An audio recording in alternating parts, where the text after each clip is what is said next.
من اعواد الشيش دي هعمل فكرة في منتهى الجمال. دول 12 عود شيش، كل 3 هلفهم مع بعض بشريط ستان او شريط تل برونزي زي ما انا عملت كده، ممكن كمان خيط لو متاح عندك. جبت كرتونة والغطا بتاعها، قسمتهم بالطول بالشكل ده، وهدخل الجزئين دول في بعض فيبقى عندي كرتونة مستطيلة بس متينة اكتر وقوية. عملت الكرتونة والغطا نفس الطريقة، بعد كده غلفتهم بالقماش بره وجوه، وهلزق عليهم اعواد الشيش بالشكل ده.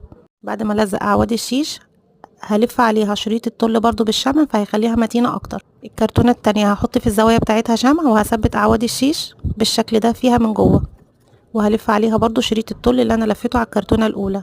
بقى عندي حامل تحفة، هحط له فيونكتين وبقى كده حامل تحفة لاي ادوات عندك على التسريحة، وممكن كمان تستخدميه في المطبخ. متين وعملي وما بياخدش مساحة خالص، مش هتتخيلي لملي كل الحاجات بتاعتي ومش باين اصلا عليه ان هو واخد مساحة، والشكل في منتهى الجمال روعة. حاولي جربي الفكرة بجد هتنفعك.